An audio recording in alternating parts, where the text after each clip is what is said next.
दोस्तों नमस्कार, मेरा नाम प्रशांत है और आप देखना शुरू कर चुके हैं the live TV. The live TV, सच सबसे आगे।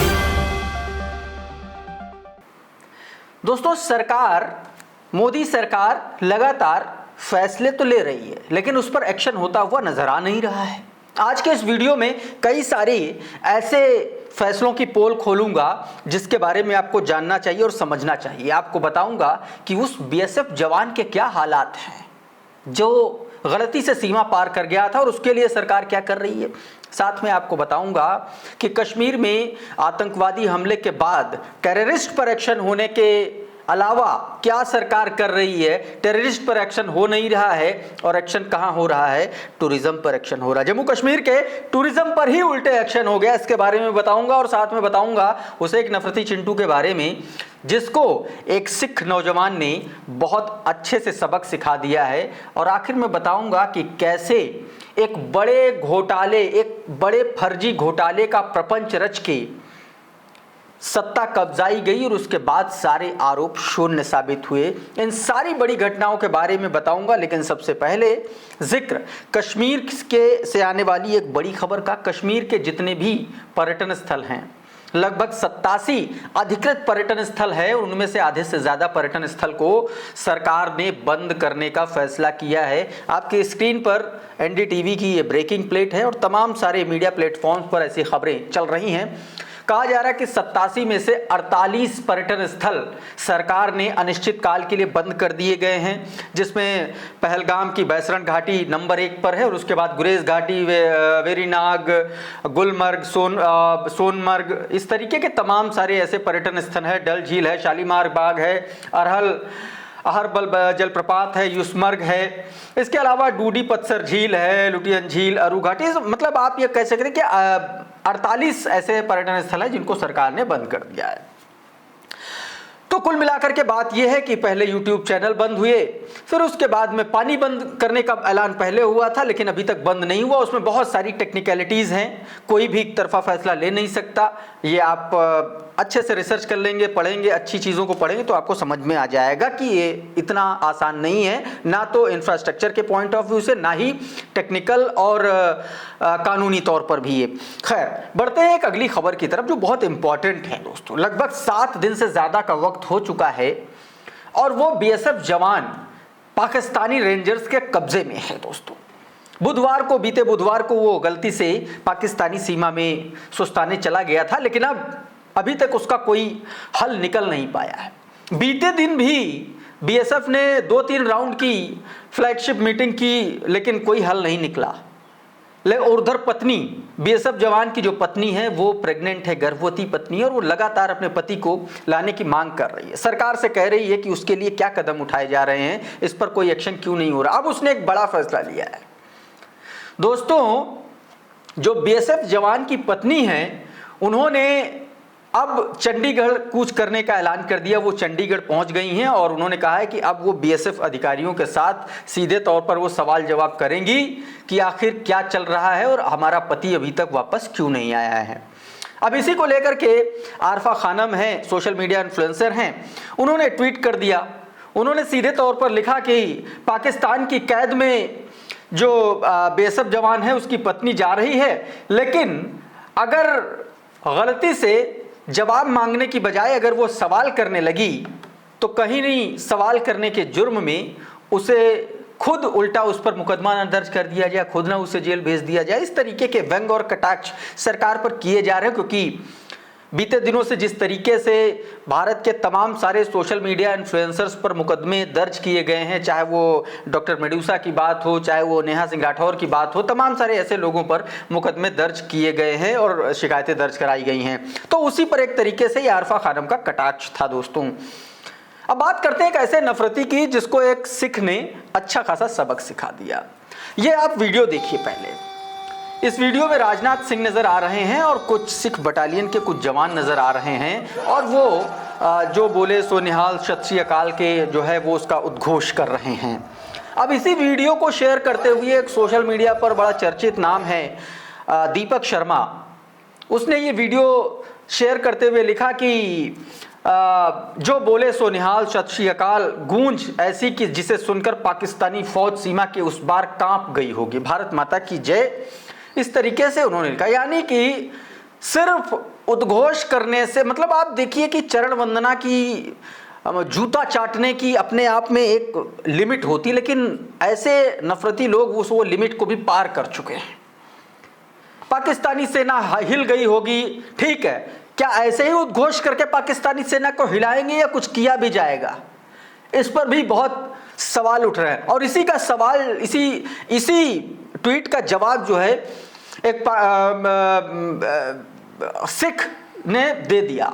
दविंदर पाल सिंह ने इसका बहुत अच्छा जवाब दिया है। क्या उन्होंने जवाब दिया है आपकी स्क्रीन पर एक बार देखिए। हालांकि वो शब्द मैं नहीं इस्तेमाल कर सकता और इसीलिए मैंने उसको ब्लर भी कर दिया है। उन्होंने लिखा, सिख आर्मी ही क्यों जंग गुजरात लड़ने के लिए भेजी जाती है? ये आरएसएस वाले नागपुरी संतरे, ये गुजराती गुज्जू क्या सिर्फ मस्जिदों के सामने नंगा नाच करने के लिए रखे गए हैं? नालायक चौकीदार अपनी सत्ता कायम करने के लिए किसी हद तक जा सकता है। गुजरात बॉर्डर से जंग लड़ो, पंजाब से नहीं। सीधे तौर पर उन्होंने जवाब दे दिया, बहुत सीधे और कड़े शब्दों में दोस्तों। अब दोस्तों इसी को लेकर के, क्योंकि मोदी सरकार लगातार उससे सवाल हो रहे हैं, भले ही वो अभिव्यक्ति की आज़ादी पर बैन लगाने की कोशिश करे, भले वो सोशल मीडिया इन्फ्लुएंसर्स को टारगेट करने की कोशिश किया जाए, चाहे शिकायतों के माध्यम से, मुकदमेबाजी के माध्यम से, लेकिन विपक्ष लगातार इस पर चर्चा की मांग कर रहा है। तमाम सारे लोग, जब से ये चीजें हुई हैं तब से विशेष सत्र बुलाए जाने की मोदी सरकार से मांग हो रही है। कपिल सिब्बल समेत तमाम बड़े नेताओं ने मांग की और अब राहुल गांधी जो नेता प्रतिपक्ष हैं और मल्लिकार्जुन खड़गे जो कांग्रेस के राष्ट्रीय अध्यक्ष हैं, इन दोनों लोगों ने चिट्ठी लिख करके सीधे तौर पर अब मांग कर डाली है सरकार से कि भैया अब जो है इसका एक विशेष सत्र बुलाया जाए। राहुल गांधी ने चिट्ठी लिखा और सीधे तौर पर कहा कि भाई जनता के प्रति जो रिप्रेजेंटेटिव्स की, यानी कि सांसदों की जो जवाबदेही है, जो एक तरीके से उनको कॉन्फिडेंस में लेने की जो बात है, उसके जरिए कम से कम दोनों सदनों को बुलाया जाए, विशेष सत्र बुलाया जाए और उस पर चर्चा की जाए। मल्लिकार्जुन खड़गे ने भी चिट्ठी लिखी और राहुल गांधी ने भी चिट्ठी लिखी है इसको लेकर के। अच्छा, इस पर अब सुरेंद्र राजपूत ने भी इन्हीं दोनों चिट्ठियों को कोट करते हुए एक ट्वीट किया है। सुरेंद्र राजपूत ने सीधे तौर पर लिखा कि कांग्रेस अध्यक्ष श्री खड़गे और श्री राहुल गांधी जी ने प्रधानमंत्री श्री नरेंद्र मोदी जी को पत्र लिखकर संसद का विशेष सत्र बुलाए जाने की मांग की है ताकि एक स्वर में आतंकवाद की, पाकिस्तान की निंदा की जा सके। सीधे तौर पर कहा कि इस ऐसे कठिन समय में, ऐसे चैलेंजिंग टाइम में पूरा विपक्ष और पूरा देश सरकार के साथ खड़ा हुआ है, लेकिन सरकार इस पर विपक्षियों को भी साथ में ले और साथ में ले करके इस पर एक चर्चा करे ताकि एक कलेक्टिव रिस्पॉन्स निकल करके सामने आ सके। इस तरीके से सुरेंद्र राजपूत ने भी ट्वीट किया दोस्तों। लेकिन हो क्या रहा है इस देश में, उससे जुड़ी खबर आपको बता देता हूं।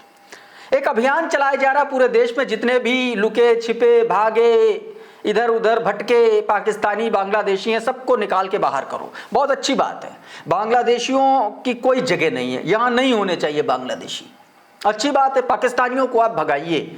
लेकिन फिल्टर कैसे कर रहे हैं, ये तस्वीरें आप देखिए, ड्रोन की तस्वीरें हैं, ड्रोन से ली गई तस्वीरें हैं। देखिए कि कितना लाव लश्कर है, सैकड़ों बुलडोजर, सैकड़ों डंपर लेकर के गुजरात के अहमदाबाद नगर निगम की टीम कैसे पहुंच रही है अधिकारियों के साथ। मतलब आप ये देखिए, ऐसा लग रहा है कि जैसे कहीं बुलडोजर नहीं चलने जा रहा है, जैसे वार छिड़ गया है पाकिस्तान से और सीमा पर ये तमाम सारे लोग जा रहे हैं। इन तस्वीरों को देख करके कम से कम यही लगता है।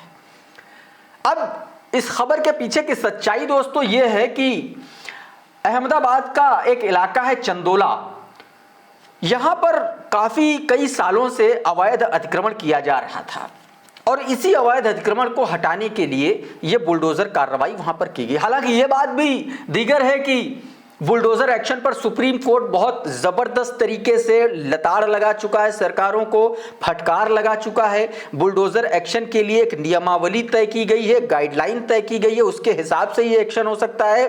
लेकिन इन तमाम सारी गाइडलाइंस को, आदेशों को धता बताते हुए ये कार्रवाई अंजाम दे दी गई। अच्छी बात है, अगर देश हित में कोई मसला है तो किया जाना चाहिए, उसका कोई विरोध नहीं कर रहा। लेकिन सवाल ये है कि आपने फिल्टर कैसे किया।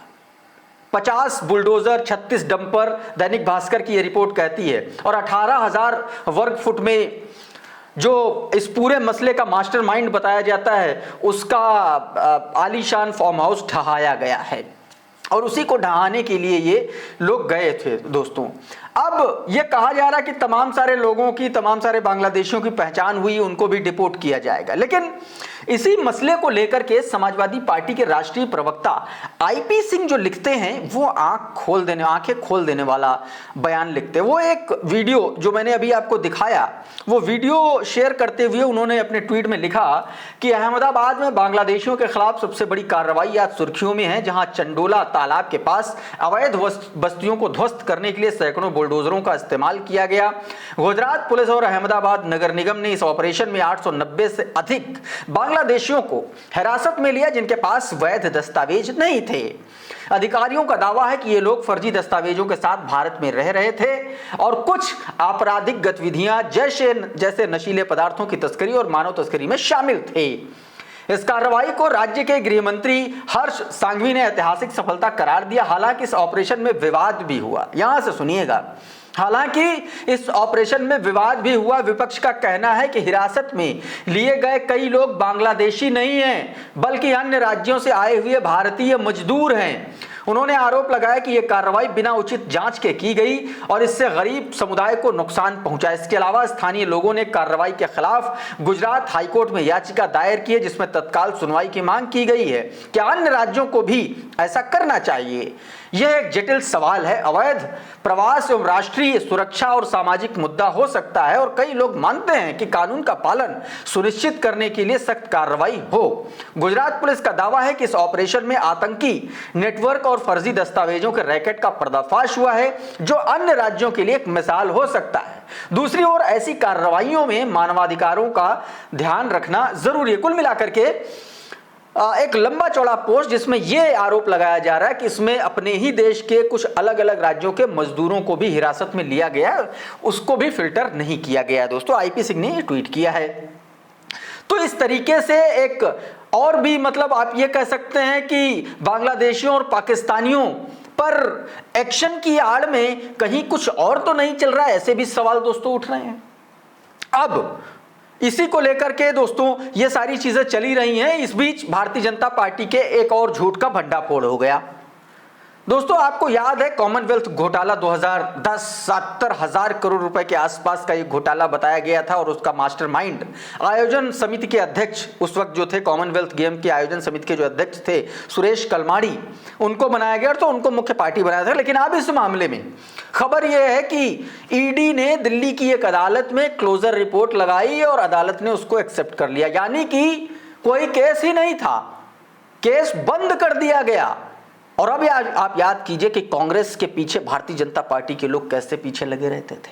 अच्छा, इसी को लेकर के कांग्रेस पार्टी के नेता जो हैं, उन्होंने जबरदस्त तरीके से हमला बोला है भारतीय जनता पार्टी पर। पवन खेड़ा क्या कह रहे हैं, ये आप सुनिए जरा पहले।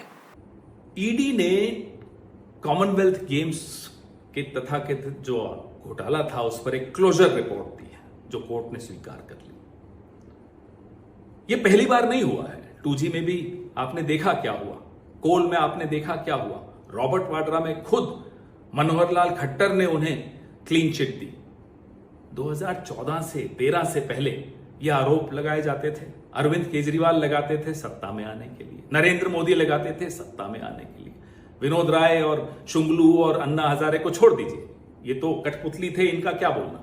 अच्छा, पवन खेड़ा की बात हुई तो हुई, अब इस पर पत्रकारों का और लेखकों का क्या कुछ कहना, उन्होंने भी अपनी प्रतिक्रिया दी है। वरिष्ठ पत्रकार हैं, digital social media platform YouTube पर जाना माना नाम है गिरिजेश वशिष्ठ, और सरकार के आलोचकों में से एक माने जाते हैं। इन्होंने ट्वीट किया इन्होंने कहा कि भारत में कॉमनवेल्थ गेम जैसा बड़ा आयोजन हुआ, लेकिन घटिया राजनीति ने इसे घोटाला घोषित कर दिया। वोटों की फसल काटी, देश की बदनामी हुई सो अलग। 15 साल बाद अब क्लोजर रिपोर्ट आ गई, पता चला कि घोटाला हुआ ही नहीं था। शीला मनमोहन निर्दोष थे, लेकिन कोई इस झूठ से पीएम बन गया तो कोई सीएम। उन्होंने सीधे तौर पर एक तरीके से बिना नाम लिए प्रधानमंत्री नरेंद्र मोदी पर हमला बोला, अरविंद केजरीवाल पर हमला बोला कि किस तरीके से अन्ना हजारे एंड कंपनी ने इस पूरे मामले को एक तरीके से सिंडिकेट बना करके इस पूरे मामले को उछाला। फिर उसके पीछे इतना बवाल हुआ, आंदोलन हुआ, नई पार्टी बनी, अरविंद केजरीवाल मुख्यमंत्री बने, कई बार प्रधानमंत्री बने नरेंद्र मोदी। लेकिन अब पता चल रहा है कि कॉमनवेल्थ का कोई घोटाला था ही नहीं। इसी पर अशोक कुमार पांडे लिखते हैं एक अखबार की कटिंग को पोस्ट करते हुए, वो लिखते हैं यानी सुरेश कलमाड़ी का अपराध बस इतना था कि उन्होंने सफलतापूर्वक कॉमनवेल्थ गेम्स करवाए थे। राजनीतिक द्वेष में एक व्यक्ति का नाम और करियर दोनों खत्म कर दिया गया और अपनों ने भी उस दौर में साथ छोड़ दिया था सुरेश कलमाड़ी का। यह बात अशोक कुमार पांडे ने ट्वीट करके लिखी। कुल मिलाकर के कहना सिर्फ ये है कि कश्मीर से लेकर के कॉमनवेल्थ तक भारतीय जनता पार्टी का सच इस देश की जनता के सामने स्याह सच उजागर होना शुरू हो चुका है। अब देखना होगा कि ये सच जनता कब एक्सेप्ट करेगी और भारतीय जनता पार्टी को इस सच से कैसे निकलना होगा। ये भी अपने आप में दोस्तों बड़ा सवाल है। बहरहाल इस वीडियो में इतना ही। बहुत बहुत शुक्रिया, बहुत बहुत धन्यवाद। आप जुड़े रहिए द लाइव टीवी के साथ। नमस्कार।